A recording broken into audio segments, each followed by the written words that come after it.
అతని శక్తి సామర్థ్యం ఏంటో చాలా ఊహించుకుంటుంటాడు. ఏదో ఈ రాష్ట్రానికి ముఖ్యమంత్రి, ఏదో కూటమికి అంతా ఆయనే అధిపతి అయినట్టు. ఈరోజు ఆయన మాటలు చూస్తే, విధానం చూస్తే, మాట్లాడే పద్ధతి చూస్తే, ఈరోజు నేను ఒక స్టేట్మెంట్ ఇచ్చాడు ఆదినారాయణ రెడ్డి గారు. ఏమని ఇస్తారు? ఈరోజు ఏదో జగన్మోహన్ రెడ్డి గారిని ఇంకా శాశ్వతంగా రాజకీయాల్లో లేకుండా చేస్తాం అని చెప్పి మాట్లాడుతూ ఉన్నాడు. ఈరోజు ఆయన చేతుల్లో ఏదో ఉన్నట్టు, ఆయన ఏదో గొప్ప మహానాయకుడు అయినట్టు. ఈరోజు జగన్మోహన్ రెడ్డి గారి భిక్షతో ఆ రోజు వైఎస్ఆర్సీపీ పార్టీ సింబల్ మీద గెలిచి తెలుగుదేశం పార్టీలోకి పోయి మంత్రి దొడ్డిదారిన పోయి ఏమాత్రం కూడా రాజకీయ విలువలు పాటించకుండా కేవలం స్వార్థంతో, అక్రమార్జనతో ఆ రోజు తెలుగుదేశం పార్టీలో చేరి మంత్రి పదవి పొందినాడు.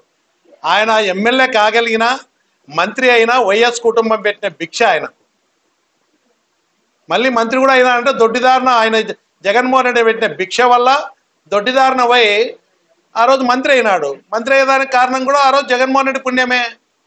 నీవు నీ స్థాయిని మర్చిపోయి జగన్మోహన్ రెడ్డిని, వైఎస్ఆర్సీపీ పార్టీని రాజకీయంగా 30 సంవత్సరాలు లేకుండా చేస్తామని చెప్పేటువంటి వ్యక్తివి నీ స్థాయి మర్చిపోతా ఉన్నావు.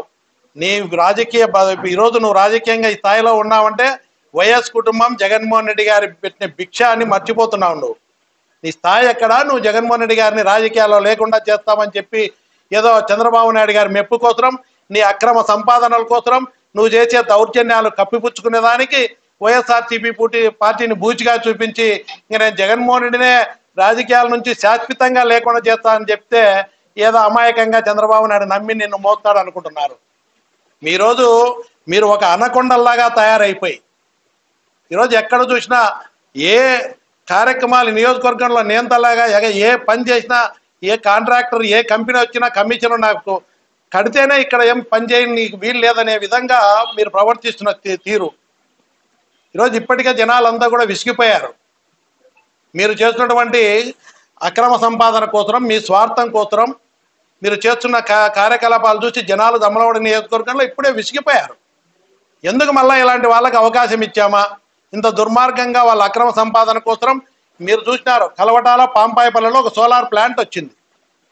మిషనరీలు కానీ అన్ని వీళ్ళ కుటుంబ సభ్యులే చేస్తూ ఉన్నారు. రైతుల యొక్క పంట పొలాల్లో, పట్టా భూముల్లో కూడా దౌర్జన్యంగా సోలార్ కంపెనీ వచ్చి పనులు చేస్తూ ఉంది. ఈరోజు డీకేటీ భూములు ఇచ్చే దౌర్జన్యంగా, ఏ పర్మిషన్ లేకుండా పోయి దౌర్జన్యంగా వీళ్ళ అండతో అక్కడ రైతులకు అన్యాయం చేస్తూ ఉన్నారు. అదేవిధంగా గవర్నమెంట్ భూమి ఉంది. గవర్నమెంట్ ల్యాండ్లో కొంతమంది భూమి లేని రైతులందరూ కూడా వ్యవసాయం కోసము ఎకరాకు 2 లక్షలు 3 లక్షలు వాళ్ళ శక్తి కొద్ది ఖర్చు పెట్టి వాళ్ళందరూ కూడా వాళ్ళ కుటుంబాలంతా కూడా కష్టపడి శ్రమ కోర్చి అప్పులు చేసి భూములు తయారు చేసుకుంటే ఆ భూములో కూడా సోలార్ కంపెనీ వాళ్ళను దౌర్జన్యంగా అక్కడ పోయి మిషనరీలు ఎవరు అన్ని ఇళ్ళు పెట్టే వాళ్ళే, ఇలా బినామీలే రైతులకు అన్యాయం చేస్తూ వాళ్ళ అక్రమ సంపాదన కోసం రైతులకు అందరికీ కూడా తీవ్రంగా అన్యాయం చేస్తున్నారు. నియోజకవర్గంలో ఆడ పశువుల మేతకు గ్రేజింగ్ ల్యాండ్ ఉంటే దాన్ని కూడా వదలకుండా ఈరోజు మీరు ఒక్కసారి గుర్తుపెట్టుకోండి, ఏదైనా కూడా గ్రేజింగ్ ల్యాండ్ ఉంటే సోలార్ కంపెనీలు దండిగా వస్తున్నాయి. డెవలప్మెంట్ రావాల్సిందే. ఈరోజు ప్రైవేట్ భూములు తీసుకుంటున్నారు. కలవటాల్లో కానీ, పాపాయపల్లె కానీ, కర్నూలు డిస్టిక్ బార్డర్లో కూడా భూములు తీసుకొని సోలార్ పెడుతున్నారు. ఆ డెవలప్మెంట్ ఎవరు వ్యతిరేకించట్లేదు. వాళ్ళు ఏంటి వీళ్ళని అండగా పెట్టుకొని, ఆదినారాయణ రెడ్డిని అండగా పెట్టుకొని అక్కడ రైతుల భూములు, గవర్నమెంట్ భూములు పర్మిషన్లు లేకుండా పశువుల మేత కోసం గ్రేజింగ్ ల్యాండ్ కూడా ఆక్రమించి దౌర్జన్యంగా ఈరోజు పనులు చేస్తూ రైతులకు అన్యాయం చేస్తూ నోరెత్తితే పోలీసులతో తప్పుడు కేసులు పెట్టించేదానికి, పోలీసులతో బెదిరించేదానికి అధికారాన్ని అడ్డం పెట్టుకొని కంపెనీలకు వంత పాడుతూ అక్కడ ఈరోజు సోలార్ కంపెనీలకు చేస్తూ ఉన్నారు.